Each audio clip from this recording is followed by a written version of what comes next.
오늘 주신 하나님의 말씀은 로마서 6장 16절에서 19절까지 말씀입니다.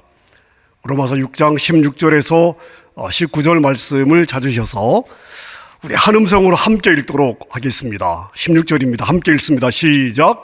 너희 자신을 종으로 내주어 누구에게 순종하든지 그 순종함을 받는 자의 종이 되는 줄을 너희가 알지 못하느냐. 혹은 죄의 종으로 사망에 이르고 혹은 순종의 종으로 의에 이르느니라. 하나님께 감사하리로다. 너희가 본래 죄의 종이더니 너희에게 전하여 준 바 교훈의 본을 마음으로 순종하여 죄로부터 해방되어 의에게 종이 되었느니라. 너희 육신이 연약함으로 내가 사람의 예대로 말하노니 전에 너희가 너희 지체를 부정과 불법에 내주어 불법에 이른 것 같이 이제는 너희 지체를 의에게 종으로 내주어 거룩함에 이르라. 아멘. 아멘. 계속해서 우리 승리하는 교회를 저희가 묵상을 하고 있습니다. 지난 4주간 저희가 챕터 3, 3장을 살펴보았습니다. 3장에서는 육신이냐 마귀냐라는 주제를 다루고 있습니다. 우리가 시험에 들고 또 우리가 넘어지는 이유가 뭐냐? 마귀 때문이냐? 악한 영 때문에 우리가 넘어지는 거냐? 3장에서는 그렇지 않다는 것을 계속해서 강조하고 있습니다. 우리가 넘어지는 대부분의 이유는 악한 영 때문이 아니라 우리 육신의 본성, 우리 육신이 가진 죄의 본성 때문이다. 그래서 마귀 탓을 하지 말고 악한 영 탓을 하지 말고 그럴 시간이 있다면 뭘 해라? 육신을 훈련해라. 뭘로요? 말씀으로 훈련해라. 자, 이 부분을 3장에서 강조하고 있습니다. 예를 들어서 우리가 성적으로 음행하는 것을 생각하고 행하는 것, 시기하고 질투하는 것, 화를 내는 것, 방탕하게 사는 것, 무당을 찾아가는 것, 분열하고 싸우는 것. 우리가 이런 것을 느낄 때 보통 어떻게 생각하냐 하면 악한 영이 내가 이런 방향으로 가도록 나를 몰아가는구나. 내 안에 더러운 귀신이 나를 이렇게 몰아가는구나. 이렇게 생각하는 경향이 있습니다. 그런데 이게 마귀 때문이 아니다. 우리 육신 안에 이런 요소들이 있다. 우리 육신이 이런 요소들을 이미 가지고 있다. 그래서 육신의 본성이 주는 방향대로 살아서는 안 된다. 왜냐하면 육신의 본성은 하나님을 거스르는 것이기 때문에 본성대로 살면 어떻게 됩니까? 망하는 것입니다. 그런데 본성을 컨트롤하는 것이 어디냐 하면 바로 우리의 생각입니다. 왜냐하면 육신의 본성입니다만은 이 육신의 본성을 우리가 느끼는 곳은 어디예요? 우리의 마음과 생각이기 때문에 그렇습니다. 그렇다면 악한 영들은 우리의 어디를 공격하겠습니까? 바로 우리의 생각을 공격할 것입니다. 악한 영이 어떤 사람의 생각을 컨트롤할 수 있으면 그 사람을 육신의 본성대로 살게 만들 수가 있을 것입니다. 그래서 성경은 계속해서 강조하는 것이죠. 너희 마음과 생각을 말씀으로 새롭게 해야 된다. 너희들의 생각을 말씀으로 새롭게 하라. 마음을 말씀으로 새롭게 하라. 강조하고 있는 이유입니다. 만약 우리가 말씀으로 우리의 마음과 생각을 컨트롤하지 못하면 어떻게 될까요? 악한 영들이 우리의 마음과 생각에 끊임없이 영향을 미치려고 할 것입니다. 그래서 우리로 어떻게 살도록 만드는 거예요? 육신의 본성대로, 육신이 원하는 대로, 그 죄로 오염된 육신이 하고 싶은 대로 살도록 우리를 이끌어 갈 것이다. 그럼 악한 영들이 우리 마음과 생각에 어떻게 영향을 미치는가? 오늘부터 다루게 될 4장은 바로 이 부분입니다. 우리가 우리의 마음과 생각을 말씀으로 훈련하지 않고 새롭게 하지 못해서 우리가 육신의 본성에 끌려갈 때에 악한 영들이 우리의 육신의 본성에 어떻게 영향을 미칠 것이냐? 이 부분을 4장이 다루고 있습니다. 4장의 제목이 뭐냐면요, 억눌림, 사로잡힘, 그리고 완전히 점령됨. 이렇게 제목이 되어 있는데 이것은 사단이 사람에게 영향을 미치는 정도를 가지고 이렇게 세 단계로 구분을 하고 있습니다. 한번 화면을 보시고요. 제가 계속해서 이 세 가지를 어떻게 우리가 구분해서 이해할 수 있는지를 설명을 계속해서 드리겠습니다만, 오늘은 아주 간단하게 억눌림이란 뭐냐 하면요, 악한 영이 우리의 생각과 마음에 영향을 주는 것입니다. 계속 우리에게 자기의 생각을 넣어주는 거예요.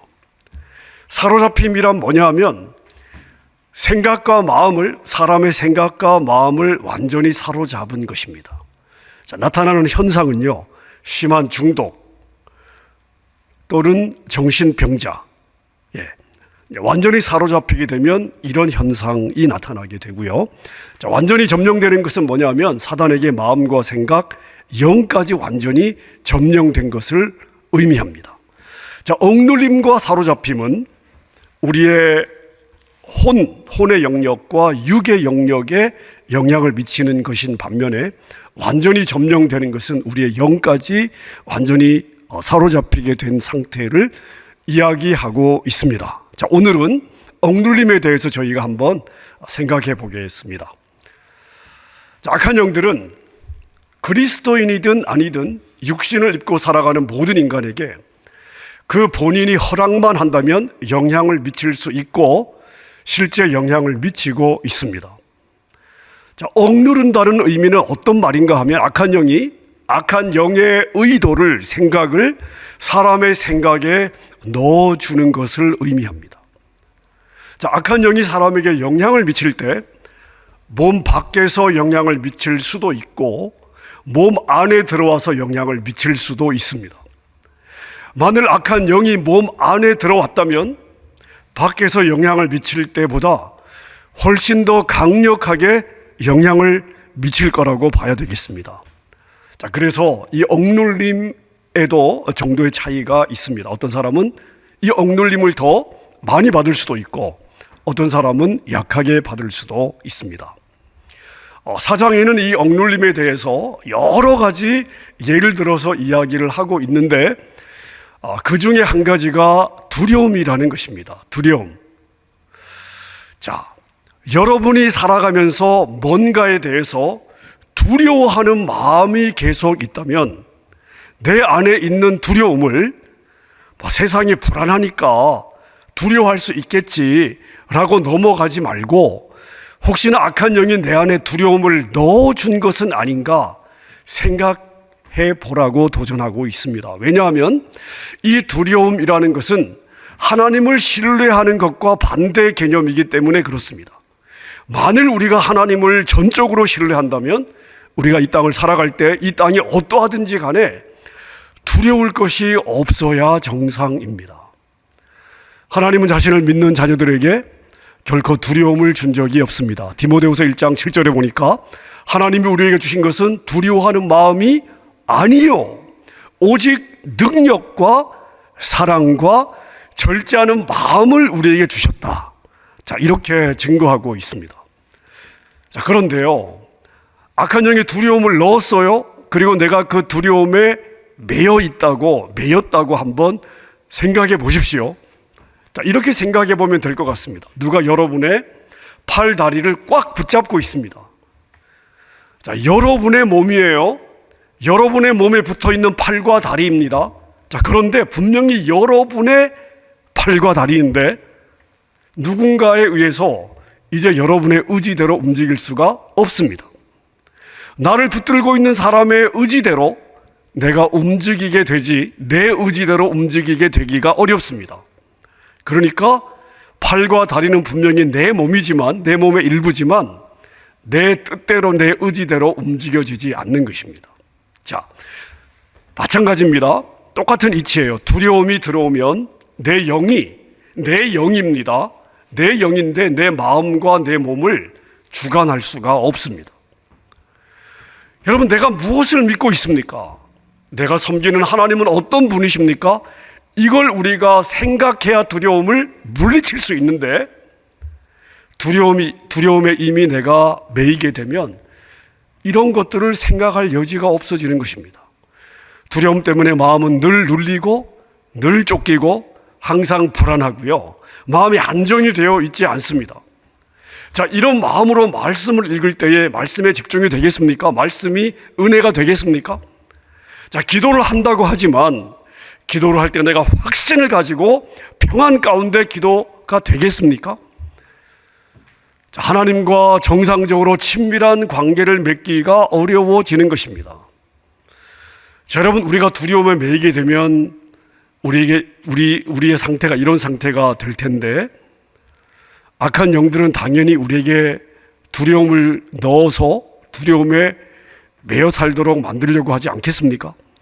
자, 여러분 가운데 늘 어떤 두려움이 마음에 늘 남아서 불안하다면 자신을 점검해 볼 필요가 있을 것 같습니다. 자, 한번 생각해 보십시오. 자, 여러분의 하나님은 어떤 하나님이십니까? 여러분은 어떤 하나님을 믿고 있습니까?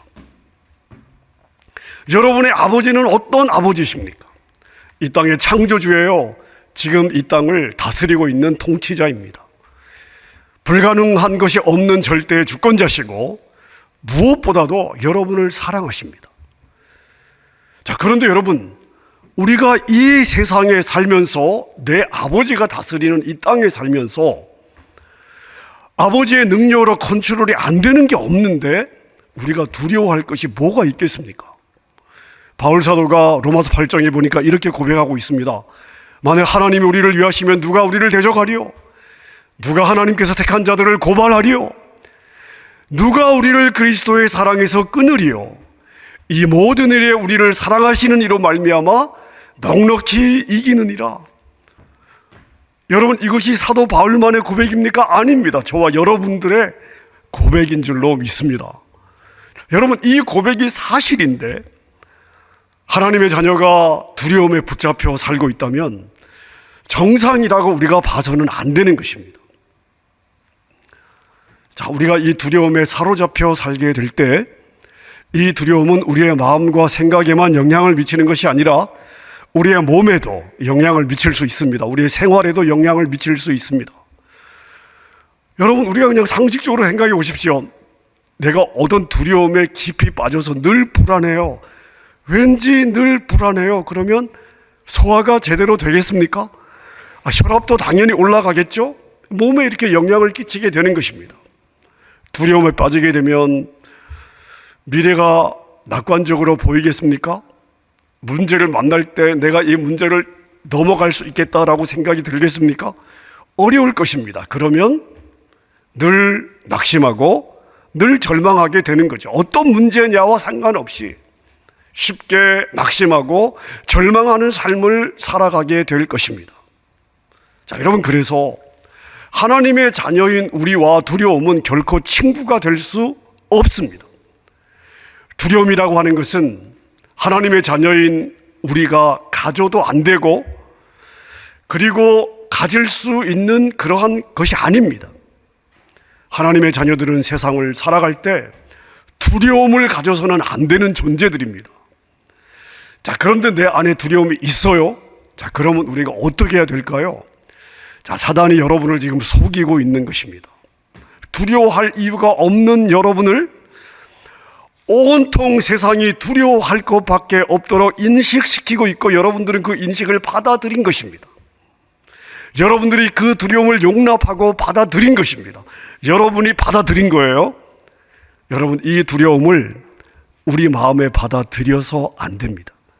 그 두려움에 양식을 먹이고 여러분과 함께 살도록 용납하면 안 되는 것입니다. 자, 그럼 우리가 어떻게 해야 되겠습니까? 이 두려움을 향해서 우리가 대적해야 되는 거예요. 하나님의 말씀으로 선포하고 대적해야 되는 것입니다. 예수의 이름으로 이미 주님이 여러분에게 주신 권세를 사용하면 두려움은 떠날 수밖에 없습니다. 자, 그래서 여러분, 우리가 한번 이렇게 대적해 보십시오. 악한 영들아, 난 하나님의 사랑받는 자녀이다. 나는 내가 준 두려움을 예수의 이름으로 거절한다. 두려움의 영은 이 시간 떠나갈지어다. 예수님의 이름을 믿고 예수님의 이름의 권세를 믿고 대적할 때 악한 영들은 여러분을 떠날 수밖에 없음을 믿으시기를 축원합니다. 자, 악한 영은 우리 몸에도 영향을 미칠 수 있습니다. 다시 말하면 악한 영이 우리 몸에 질병을 줄 수도 있다는 의미입니다. 자, 이 부분에 대해서 핵인 목사님은 자기의 경험 하나를 나누고 있습니다. 어떤 사람이 몸이 아파서 기도를 받으러 왔습니다. 자, 그런데 이 사람을 위해서 기도하려고 할 때 하나님께서 핵인 목사님에게 깨달음을 주셨습니다. 이 사람의 병은 자연적인 질병이 아니라 악한 영이 준 것이다. 자, 이런 깨달음을 주면서 하나님이 핵인 목사님에게 이런 메시지를 주었습니다. 왜 이 사람에게 악한 영이 질병을 줄 수 있었는가? 이 사람은 구원받은 사람이고 성령 충만한 경험도 있는데 11조는 한 번도 한 적이 없고 물질의 노예가 되어서 살고 있다. 다시 말하면 이 사람의 경우에는 물질 부분에서 완벽하게 자기가 주인 노릇하면서 살아왔던 것입니다. 그래서 악한 영은 이 사람의 불순종을 이용해서 이 사람의 몸에 질병을 넣을 수가 있었던 것입니다. 자, 그래서 핵인 목사님은 이 사람에게 하나님이 자신에게 주신 메시지를 설명했습니다. 그리고 이 사람에게 순종할 것을 확인하고 이 사람이 순종할 것을 결단한 후에 이 병을 치유했던 경험을 나누고 있습니다. 우리가 복음서에 보면 예수님께서 질병을 고치실 때 여러분 두 가지 명령을 우리가 찾아볼 수 있습니다. 그 질병을 떠나게 대적한 경우도 있으시고 그 다음에 이 질병에 대한 마귀를 꾸짖어서 떠나게 한 두 가지 케이스를 볼 수가 있습니다. 그래서 이 책에서도 핵인 목사님이 뭘 강조하냐면요, 모든 질병이 다 악한 영 때문에 오는 것이 아니다. 항상 성령의 인도하심을 받아 분별해야 된다. 자, 이 부분을 강조하고 있습니다. 자, 우리의 생각에 영향을 미칠 수 있습니다. 우리의 몸에도 영향을 미칠 수 있습니다. 악한 영은 또 사람의 정신을 억누를 수도 있다 하는 케이스에 대해서 이야기를 하고 있습니다. 자, 핵인 목사님이 집회를 하는데 한 사람이 기도를 받으러 왔습니다. 이 사람의 문제는 뭐였냐면요, 신경이 너무 예민해요. 신경이 너무 예민해서 잠을 잘 수가 없어가지고 불면증으로 고생하는 그런 사람이었습니다. 그래서 핵인 목사님이 이 사람의 머리에 손을 얹고 기도를 해 주었고요. 이 사람은 기도를 받고 자기 자리로 돌아가서 계속 기도를 이제 하고 있었습니다. 핵인 목사님은 기도 받으러 나온 사람들을 위해서 한 명 한 명 이제 기도를 하다가 우연하게 그 사람이 앉아있는 쪽을 보게 되었는데 하나님께서 이 순간에 핵인 목사님의 영의 눈을 열어주었습니다. 자, 그 사람이 조금 전에 기도를 받고 자기 자리로 돌아가서 기도를 하고 있는데요, 아주 작은 원숭이처럼 생긴 작은 영이 그 사람의 어깨에 앉아 있더랍니다. 자, 그런데 이 사람의 어깨에 그냥 앉아만 있는 것이 아니라 그 사람의 어깨에 앉아서 이 작은 원숭이 같은 이 영이 자기의 팔로 이 사람의 머리를 꽉 감싸 안고 있더랍니다. 핵인 목사님의 눈에 이게 보인 거예요.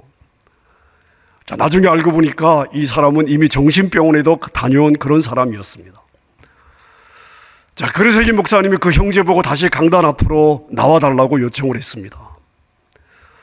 자, 그리고 주변 사람들에게 들리지 않는 목소리로 이 사람이 아니라 그 사람을 붙잡고 있는 악한 영에게 이야기를 했습니다. 이 사람을 묶고 억누르고 있는 이 더러운 악한 영아, 내가 예수 이름으로 이 사람을 놓아줄 것을 명령한다. 그의 마음을 잡고 있는 너의 손을 놓고 떠날 것을 예수 이름으로 명령한다.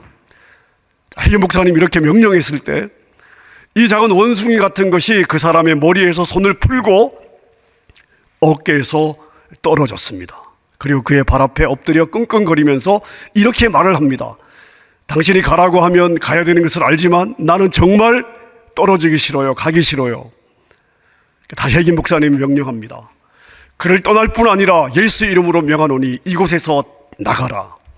그래서 이 작은 원숭이 같은 것이 집회 장소를 나갔다고 합니다. 이 귀신이 떠나자마자 즉시 이 사람이 손을 들고 하나님을 찬양하기 시작하면서 고백합니다. 그동안은 마치 쇠가 쇠줄이 내 머리 둘레를 감싸고 있는 것 같았는데 목사님, 이제 완전히 벗겨진 느낌입니다. 자, 그동안 그는 정신적으로 억눌림을 받았지만 이제 완전히 해방을 받았던 것입니다. 자, 여기서도 여러분들이 분별해야 됩니다. 모든 신경쇠약이 다 귀신 때문에 생겼다라고 말하는 것은 아닙니다. 악한 영이 이런 방식으로 사람을 억누를 수 있다는 것을 이야기하고 있는 것입니다. 자연적인 질병이냐, 아니면 악한 영에 의해서 괴롭힘을 당하고 있느냐, 자, 이것은 성령님의 인도하심에 따라 정확하게 분별해야 된다고 강조를 하고 있습니다. 자, 여러분, 우리가 이 몇 케이스에서 살펴보았듯이 악한 영들은 구원을 받았든지 받지 않았든지 사람의 생각과 정신에 그리고 몸에 영향을 줄 수 있습니다. 자, 이렇게 영향을 주는 것을 이 책에서는 억압이라는 단어를 사용하고 있습니다. 억눌림, 억압, 이런 단어죠. 사단은 사람에게 억압을 가해서 사람이 그것을 받아들이면 영향을 미쳐서 악한 영 자신이 원하는 대로 이끌어간다. 자, 이런 부분들을 우리에게 설명하고 있는 것입니다. 자, 여러분, 이 억눌림의 케이스를 좀 더 잘 이해하기 위해서 성경에 나와 있는 베드로의 케이스를 저희가 볼 필요가 있습니다. 자, 마태복음 16장에 보면 예수님께서 제자들에게 자신이 누구인지를 물었죠. 그때 베드로가 주는 그리스도시요 살아계신 하나님의 아들입니다, 이렇게 대답을 했습니다. 굉장히 정확하게 대답을 한 것이죠. 이 대답을 듣고 예수님이 이렇게 말씀을 하십니다. 너에게 이것을 알게 한 것은 혈육이 아니라 하늘에 계신 나의 아버지시다. 자, 다시 말씀드리면 베드로가 성령의 감동을 받아 대답을 했다는 것을 예수님께서 말씀을 하신 것입니다. 자, 그런데 이어서 예수님께서 뭐라고 말씀하시냐면 이제 내가 예루살렘에 올라가 고난을 받고 십자가에서 죽게 될 것이다. 자, 이때 베드로가 어떤 반응을 보입니까? 주님, 안 됩니다. 말도 안 되는 이야기입니다. 그런 일은 일어나서는 안 됩니다. 자, 이때 예수님께서 뭐라고 말씀하십니까? 사단아, 내 뒤로 물러가라. 너는 나를 넘어지게 하는 자다. 내가 하나님의 일을 생각지 않고 사람의 일을 생각하는구나. 여러분, 우리는 이 대화를 보면서요, 굉장히 중요한 팁 하나를 배울 수가 있습니다. 베드로는 자기가 말한 것이 자기의 생각이라고 생각하고 말을 했을 것입니다. 자, 근데 예수님이 볼 때 그건 베드로의 생각이 아니라 마귀가 넣어준 생각이었습니다. 자, 그래서 베드로를 꾸짖은 것이 아니라 마귀를 꾸짖었던 것입니다. 자, 그러면 무슨 일이 일어난 걸까요? 자, 여러분 한번 생각해 보십시오.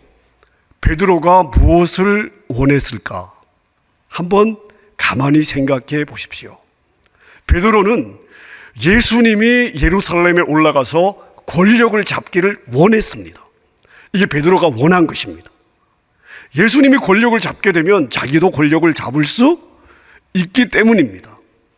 자, 그런데 예수님이 예루살렘에 올라가 붙잡혀요. 그리고 죽임을 당해요. 그럼 예수님을 따라다닌 자기는 뭐가 되겠습니까? 아무것도 아닌 게 되는 거죠. 그러니까 예수님께서 십자가에서 허무하게 죽는 일이 일어나서는 안 되는 것입니다. 자, 그럼 사단은 어떻게 역사한 것일까요? 베드로가 자신에게 유익한 것을 계산하고 자기의 육신을 따라 생각할 때에 사단은 그 틈을 따서 베드로의 생각에 자기의 생각을 넣었고 베드로로 하여금 말하게 했던 것입니다. 다시 말하면 사탄은 베드로의 육신의 생각, 베드로가 육신적으로 원했던 육신의 욕심을 이용했던 것입니다. 하지만 베드로는 이것이 자기가 원했던 것이기 때문에 사단이 넣어준 것인 줄 모르고 이용을 당한 것이죠. 자, 사단은 이런 식으로 역사한다는 것을 볼 수 있습니다. 여러분, 이런 것들이 바로 이 책에서 말하고자 하는 억눌림의 하나의 케이스입니다. 이 베드로의 경우를 통해서 억눌림이 우리의 삶에 어떻게 일어날 수 있는지를 우리가 이해할 수가 있습니다.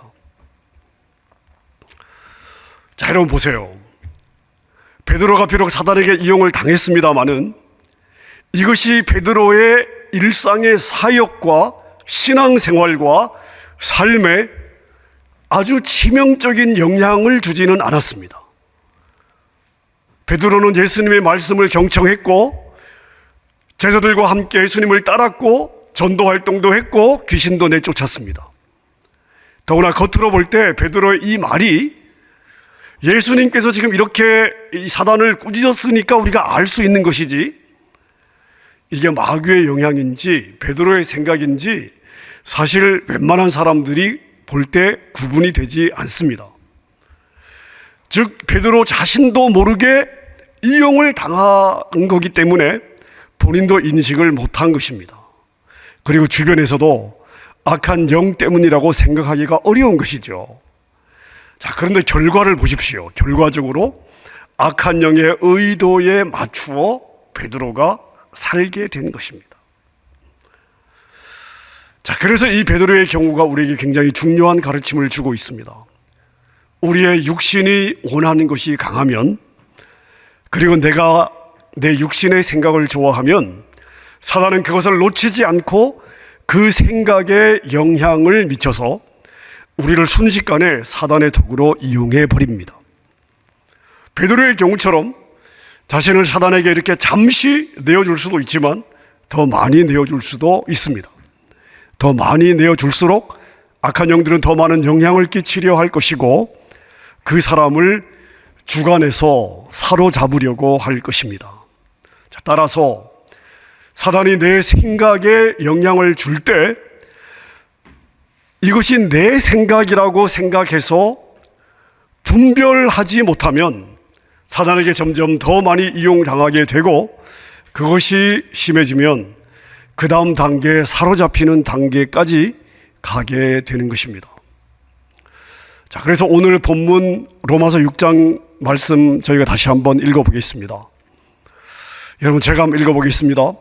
너희 자신을 종으로 내주어 누구에게 순종하든지 그 순종함을 받는 자의 종이 되는 줄을 너희가 알지 못하느냐? 혹은 죄의 종으로 사망에 이르고 혹은 순종의 종으로 의에 이르느니라.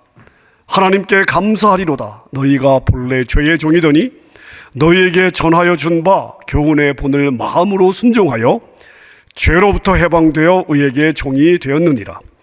너희 육신이 연약함으로 내가 사람의 예대로 말하노니 전에 너희가 너희 지체를 부정과 불법에 내주어 불법에 이른 것 같이 이제는 너희 지체를 의에게 종으로 내주어 거룩함에 이르라. 오늘 본문의 말씀이 짧지만 제가 본문 제가 설명하지 않겠습니다. 이 본문의 말씀이 우리에게 굉장히 중요한 방향을 말씀해 주고 있는 것이죠. 자, 이 책에서 이 챕터 4장에서 설명하는 세 단계를 다시 한번 보겠습니다. 자, 사단이 사람에게 영향을 끼치는 정도에 따라서 억눌림, 사로잡힘, 완전히 점령됨. 자, 이 세 단계 중에서 우리 그리스도인들이 가장 많이 경험하는 부분은 억눌림이 아닐까 싶습니다. 자, 그래서 결론적으로 여러분에게 부탁을 드립니다. 자, 여러분의 생각이 중요합니다. 여러분의 생각을 무엇으로 채울 것이냐?